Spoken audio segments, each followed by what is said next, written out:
This is Lisa from Mobile Tech Review, and these are the Apple AirPods 3, as you might guess, the third generation of their entry-level true wireless Bluetooth earbuds. So the features are getting closer to the AirPods Pro, which is pretty nice. Of course, the price is also creeping up a little bit. Now these are $179. But for that price, you do get MagSafe wireless charging and Qi wireless charging as well, even longer battery run times than previous generations, spatial audio, and the H1 chip, which means quick and easy pairing and fairly seamless device switching between various Apple products. We're going to look at them now. So first off, do they sound better? Yes, they do. They sound noticeably better. I'd say worth an upgrade. Definitely if you have the original OG AirPods, if they haven't croaked on you thanks to the battery dying, and maybe even if you have the AirPods too.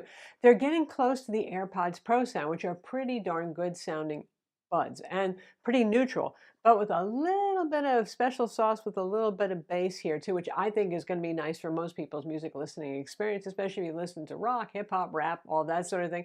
But it's neutral enough that it's fine if you're a classical person as well.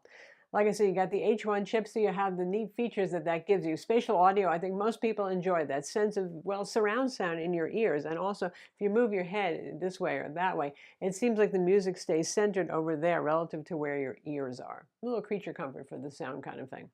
And now a shout out to our sponsor, ESR's MagSafe case for the AirPods 3. So the case has 4 magnets on the back, as if the original AirPod 3s weren't strong enough to stick to the MagSafe. Well, this is going to be even more sticky, more force and all that sort of thing. Obviously, AirPods cases are shiny plastic and slippery. These give you a little bit extra grip.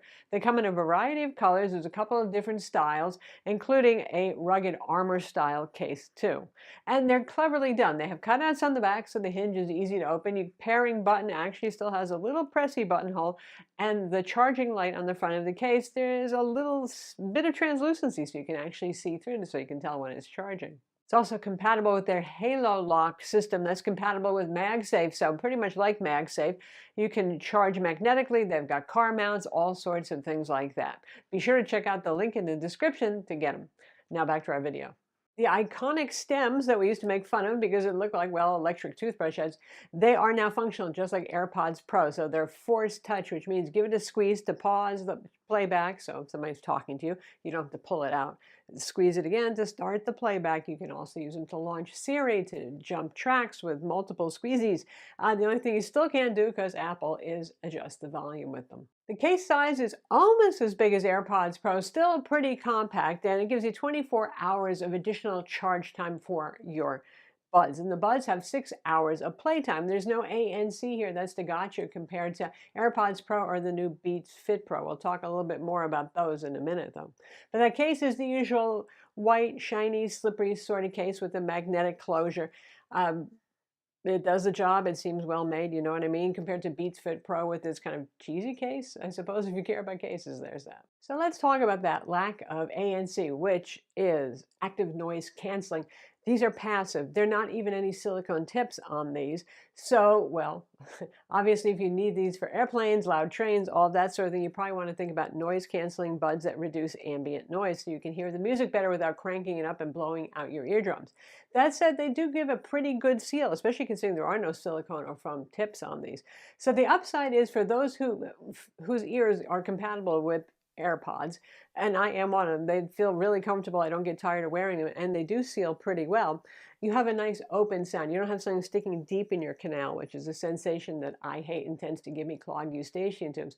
On the other hand, they stay in, but if you're being vigorous and exercising, even though they are IPX4 water resistant, so you can sweat on them and all that sort of thing, you know, they're not going to stay in as well as something that has wingtips or over the ear. Speaking of that and the competition, that's where things get tough here, and it's kind of weird in a way. So the AirPods 3 come out, and they're $179. And then the Beats Fit Pro comes out, which we've also just reviewed, and those are $199. And they add in pretty much everything the AirPods Pro do, including the skin sensor, which the AirPods 3 have, but the same noise canceling with transparency mode, only $20 more, available in 4 colors. You get the little comfy soft wingtip that holds them in for those of you who do plan to exercise, chew gum vigorously like I do on airplanes, whatever it is, right? So that's tough. Also, when you consider the AirPods Pro, which do have that transparency mode, the noise canceling, the silicone tips for a bit better seal in your ear, those are 250 list price, but they've been out for quite some time now. So you'll find them for $200, sometimes even less, sometimes even the same price as these, especially with holiday sale season starting now. You might find them at the same price. Obviously, I would recommend AirPods Pro in that case. So these are not bad buds. They are pricey for somebody that doesn't have ANC, but it's tough when they're priced so close to things like the Fit Pro and the AirPods Pro. They do give you more for your money. One place where they do win versus the Beats Fit Pro is a little bit better call quality for outgoing voice. I think it's these stems, they help with that voice separation and with ambient noise separation as well. So just like AirPods Pro, you have really good outgoing voice quality. When it comes to sound quality, the Beats Fit Pro have a little bit more bass. Again, not like the old days of Beats where they're boom, and boom, and boom, and muddy, but these have enough of that bass that I'm okay with them, but they don't sound as good as Beats Fit Pro. In fact, I think the Beats sound a little better than even the AirPods Pro. And if you're talking about AirPods Pro versus these, the sound quality and the tuning is pretty darn close. A little win for the AirPods Pro, mostly because they have better sound isolation, so you're going to hear more of the music better. That's why they sound a little better. One plus for these is the battery life. 6 hours is what Apple claims of use time, and it's pretty accurate. And it helps that they don't have ANC because ANC, active noise canceling, actually uses some battery power to do that noise canceling. So there you have it. Plus 24 hours more charge time in your battery case, and you've got 30 hours of play time, which is pretty strong. It's better than the AirPods Pro, which are 4.5 hours runtime, but about the same as the Beats Fit Pro, which, well, do have ANC. So there you go again. So those are the AirPods 3. If you love the fit of AirPods, you're probably going to continue to like these. If you like the open ear experience without something clogging your ear, that's there. The H1 chip, the spatial audio, the skin detection, so it does a better job of knowing when you pull the bud out of your ear to stop playing.